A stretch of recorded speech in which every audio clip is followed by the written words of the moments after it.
l'objet qui a le plus cristallisé la haine raciale et politique autour de Jean Zay, c'est un texte. Mais c'est un texte qui est un texte manuscrit. C'est-à-dire que dans un texte manuscrit, vous n'avez pas simplement le texte, vous avez aussi le corps qu'il a écrit, puisque vous avez le geste. C'est-à-dire que le geste du manuscrit renvoie à la main qui tenait la plume. C'est-à-dire, un texte manuscrit, il est corporel. Ouais, c'est vrai. Et cette dimension corporelle rend ce texte incontestable. C'est allusion au texte du drapeau? Mais oui, alors ce texte du drapeau, on a le texte du drapeau lorsqu'il est reproduit par les adversaires les ennemis, c'est pas des adversaires, par les ennemis de Jean Zay, il est toujours reproduit manuscrit. Si ça renforce son pouvoir de talisman de haine. C'est terrible parce que c'est un texte de jeunesse. Alors, si on vient sur le sens, peut-être sur le corps, je n'ai pas répondu à toutes les questions, j'en suis désolé, mais si on vient sur le texte, c'est terrible à deux niveaux, parce que, un, il l'écrit, il a 19 ans, deuxièmement, c'est un texte dans un petit groupe littéraire qui est un texte à la manière d'eux. Alors, moi, j'ai beaucoup travaillé sur ce texte, parce que c'est un texte passionnant, mais… donc, il faut le nommer pour que les auditeurs qui vont… Alors, ce texte s'appelle Le Drapeau. En 1924, Jean Zay, qui a 19 ans, est un jeune étudiant qui évolue dans un cercle littéraire, qui crée d'ailleurs une revue. La revue s'appelle Le Grenier. C'est pas simplement, il évolue pas. Je donne pas des éléments qui sont traçables. Hein. Et il évolue dans cette revue qui s'appelle ce milieu littéraire de la revue Le Grenier.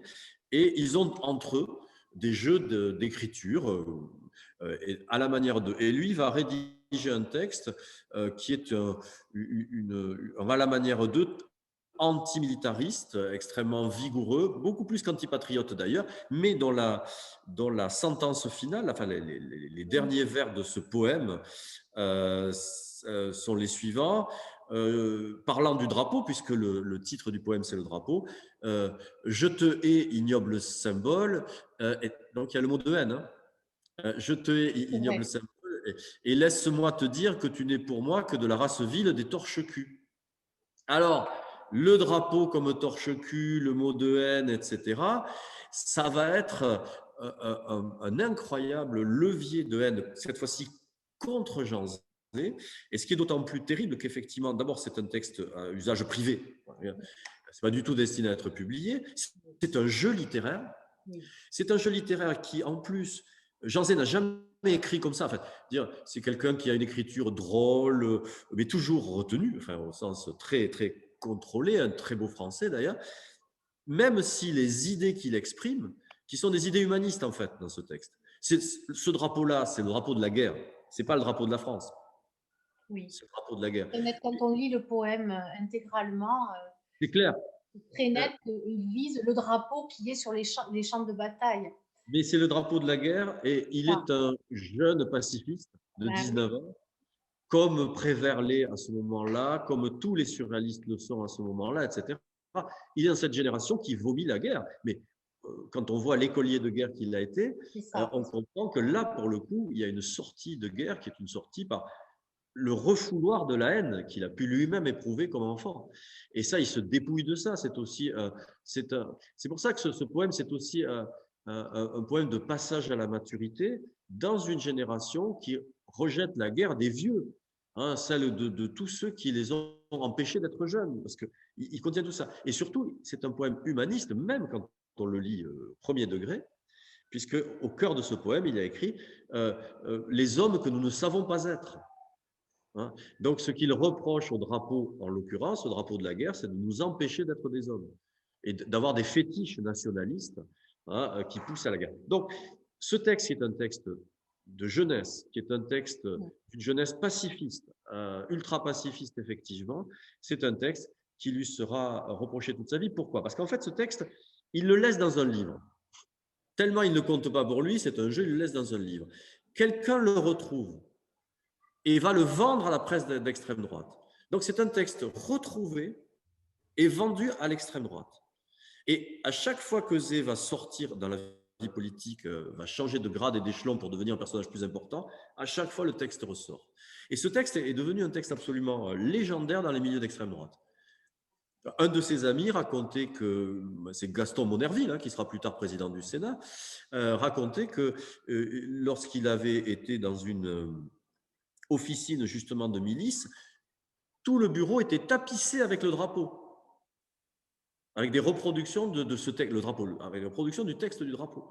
C'est-à-dire, il est même devenu papier peint, mais alors, c'est-à-dire projection d'imaginaire. On est là. Et c'est incroyable. Ce texte a une histoire incroyable et il est pour beaucoup dans l'assassinat de Jean Zay. La haine particulière qu'on lui voue. Et ça renvoie au corps. Et ça renvoie au corps parce qu'il y a une chair textuelle de ce poème qui provient, quand je dis chair, elle provient, c'est une chair textuelle, mais parce que c'est une chair gestuelle au départ, le manuscrit. L'écriture manuscrite, c'est du geste. Alors, le kinesthésique qui renvoie au corps en mouvement.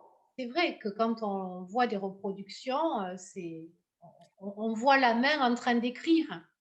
Et alors, il y a même un entre-deux, c'est-à-dire que un entre-deux, c'est pas un entre-deux, c'est que soit vous avez la reproduction le facsimilé, c'est-à-dire du texte rédigé par Jean Zay, soit quand ça n'est pas le facsimilé, je pense à un article de journal, c'est quand même un caractère qui est un caractère qui imite le manuscrit. C'est-à-dire ils vont prendre dans la casse avec laquelle on fait l'impression, c'est pas le facsimilé, mais quand même on va prendre une impression qui reproduit, vous voyez, ils prendront des caractères qui sont des caractères les plus proches possibles du manuel, de l'écriture manuelle. Ça, mais pourquoi? Parce qu'évidemment, c'est la preuve de la preuve. C'est la preuve par le corps. La preuve par le corps, c'est ça dont il ne se défera. Et là, il est piégé, c'est un piège incroyable. Et je pense que le piège aurait moins fonctionné, il aurait fonctionné, mais il aurait moins fonctionné. Il aurait pas eu cette intensité d'évidence. Vous disiez viscérale, effectivement. Et ça, c'est une haine viscérale qui va l'accompagner. Et alors, lui-même, à chaque fois, ben, voilà, il s'en défend, mais il est dans la position d'accusé dont le corps prouve irréfutablement qu'il l'a écrit. C'est ça. Il l'a écrit de toute façon, et c'est prouvé irréfutablement par le manuscrit. Et ça, c'est fascinant, d'ailleurs. C'est ce qui rend aussi le parcours de vie de Jean Zay passionnant par toutes les leçons qu'il porte encore. Oui.